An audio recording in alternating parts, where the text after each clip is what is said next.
Hi friends, welcome back to my channel. ನಾನು ನಂದಿನಿ ಶ್ರೀಕಾಂತ್. ಇವತ್ತು ನುಗ್ಗೆ ಸೊಪ್ಪು ಮತ್ತು ಮೊಟ್ಟೆ ಹಾಕಿ ಹೇಗೆ ಫ್ರೈ ಮಾಡೋದು ಅಂತ ನೋಡ್ಕೊಳ್ಳೋಣ. ಅದಕ್ಕೂ ಮುಂಚೆ ಯಾರೆಲ್ಲ ನಮ್ಮ ಚಾನಲ್ಗೆ ಇನ್ನೂ ಸಬ್ಸ್ಕ್ರೈಬ್ ಮಾಡ್ಕೊಂಡಿಲ್ವೋ ಪ್ಲೀಸ್ ಸಬ್ಸ್ಕ್ರೈಬ್ ಮಾಡ್ಕೊಳ್ಳಿ, ಶೇರ್ ಮಾಡಿ, ಕಮೆಂಟ್ ಮಾಡಿ, ನಿಮ್ಮ ಫ್ಯಾಮಿಲಿ ಫ್ರೆಂಡ್ಸ್ಗೂ ಕೂಡ ಶೇರ್ ಮಾಡಿ ಅಂತ ಕೇಳ್ಕೊತೀನಿ. ನುಗ್ಗೆ ಸೊಪ್ಪಿನಲ್ಲಿ ಅನೇಕ ತರಹ ಆರೋಗ್ಯಕರವಾದದ್ದು ಪ್ರೋಟೀನು, ವಿಟಮಿನ್ಸ್ ಎಲ್ಲ ಇದೆ. ಹಾಗಾಗಿ ನುಗ್ಗೆ ಸೊಪ್ಪಿನ ಪಲ್ಯನ ಪ್ರತಿಯೊಬ್ಬರು ಕೂಡ ತಿಂದರೆ ತುಂಬ ಒಳ್ಳೆಯದು ಅಂತಲೇ ಹೇಳ್ಬೋದು. ನುಗ್ಗೆ ಸೊಪ್ಪು ಆರೋಗ್ಯಕ್ಕೆ ಮಾತ್ರ ಉಪಯುಕ್ತವಲ್ಲದೆ ಇದರಲ್ಲಿ ಎಣ್ಣೆ, ಚರ್ಮ ಮತ್ತು ಕೂದಲಿನ ಆರೋಗ್ಯಕ್ಕೂ ಕೂಡ ತುಂಬ ಪ್ರಯೋಜನಕಾರಿಯಾಗಿದೆ. ನುಗ್ಗೆ ಸೊಪ್ಪಿನಲ್ಲಿ vitamin C, vitamin B, vitamin A, protein, calcium, ಕಬ್ಬಿಣ ಇನ್ನೂ ಅನೇಕ ಪೋಷಕಾಂಶಗಳು ಇದರಲ್ಲಿ ನೋಡ್ಕೋಬೋದು. ತುಂಬ ತುಂಬ ಪ್ರೋಟೀನ್ಸ್ ಎಲ್ಲ ಇರುತ್ತೆ ಇದರಲ್ಲಿ. ತುಂಬ ಇನ್ನೂ ಅನೇಕ ಥರದ್ದಿರುತ್ತೆ ಅಂತಲೇ ಹೇಳ್ಬೋದು. ಅದಕ್ಕಾಗಿ ನುಗ್ಗೆ ಸೊಪ್ಪನ್ನ ಯೂಸ್ ಮಾಡೋದ್ರಿಂದ ತುಂಬ ಉಪಯೋಗಕಾರಿ ಅಂತಲೇ ಹೇಳ್ಬೋದು.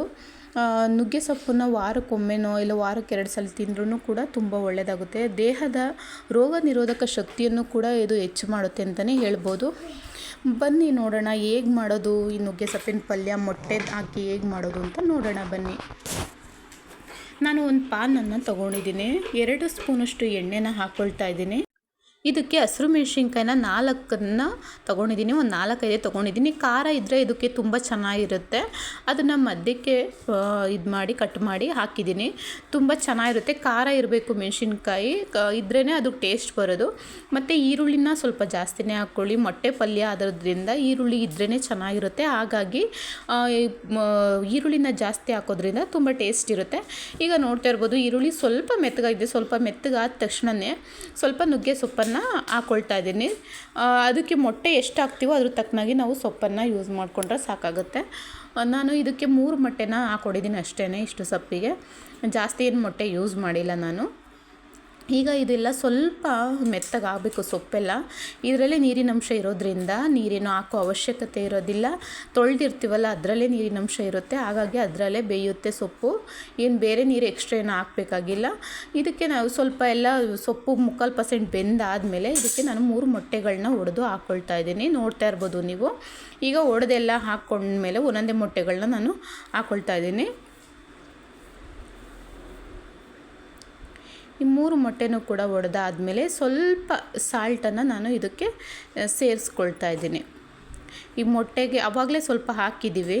ಈಗ ಇನ್ನೊಂದು ಸ್ವಲ್ಪ ಮೊಟ್ಟೆ ಹಾಕಿದ್ವಲ್ಲ, ಹಾಗಾಗಿ ಸ್ವಲ್ಪ ಸಾಲ್ಟನ್ನು ಹಾಕ್ಕೊಳ್ತಾ ಇದ್ದೀನಿ. ಈಗ ಸ್ವಲ್ಪ ಫ್ರೈ ಮಾಡ್ಕೊಂಡು ಸ್ವಲ್ಪ ಹಿಂಗೆ ಇದು ಮಾಡ್ಕೊಳ್ಳೋಣ. ಅದನ್ನು ಮೊಟ್ಟೆ ಒಂದು ಸ್ವಲ್ಪ ಇದು ಮಾಡೋಣ. ಮಾಡಿಬಿಟ್ಟು ಸ್ವಲ್ಪ ಹೊತ್ತು ಹಾಗೆ ಬಿಡೋಣ. ಸ್ವಲ್ಪ ಅದು ಸೊಪ್ಪಿಗೆಲ್ಲ ಅಂಟ್ಕೋಬೇಕಲ್ಲ ಅದು. ಹಾಗಾಗಿ ಹಾಗೆ ಬಿಟ್ಟು ಸ್ವಲ್ಪ ಹೊತ್ತು ಒಂದು 5 ಸೆಕೆಂಡ್ ಹಂಗೆ ಬಿಟ್ಟು ಈಗ ನೀಟಾಗಿ ಫ್ರೈ ಮಾಡ್ಕೊಳ್ಳೋಣ. ಈಗ ನೋಡ್ತಾ ಇರ್ಬೋದು ನೀವು ಎಷ್ಟು ಚೆನ್ನಾಗಿ ಫ್ರೈ ಆಗ್ತಾ ಇದೆ. ಇದು ಚೆನ್ನಾಗಿ ಫ್ರೈ ಆದಮೇಲೆ ನೋಡಿ ಇವಾಗ ಫ್ರೈ ಆಗಿದೆ. ಇದಕ್ಕೆ ಸ್ವಲ್ಪ ಧನಿಯಾ ಪುಡಿಯನ್ನು ಸೇರಿಸ್ಕೊಳ್ಳೋಣ. ಧನಿಯಾ ಪುಡಿ ಹಾಕೋದ್ರಿಂದ ತುಂಬ ಟೇಸ್ಟಾಗಿರುತ್ತೆ. ಧನಿಯಾ ಪುಡಿನ ಉಪಯೋಗಿಸಿ ಮಾಡಿ, ತುಂಬ ಚೆನ್ನಾಗಿರುತ್ತೆ. ನಾನು ಒಂದು ಅರ್ಧ ಟೇಬಲ್ ಸ್ಪೂನಷ್ಟು ಧನಿಯಾ ಪುಡಿನ ಹಾಕಿದ್ದೀನಿ. ತುಂಬ ಚೆನ್ನಾಗಿರುತ್ತೆ. ಈಗ ನೋಡಿ ಆಗಿದೆ ಇವಾಗ. ಈಗ ನಾನು ಒಂದು ಸರ್ವಿಂಗ್ ಬೌಲಿಗೆ ಹಾಕ್ಕೊಂಡು ತೋರಿಸ್ತಾ ಇದ್ದೀನಿ. ನೋಡ್ತಾ ಇರ್ಬೋದು ನೀವು. ತುಂಬ ಟೇಸ್ಟ್ ಕೂಡ ಚೆನ್ನಾಗಿರುತ್ತೆ. ಒಮ್ಮೆ ಟ್ರೈ ಮಾಡಿ ಅಂತ ಕೇಳ್ಕೊತೀನಿ.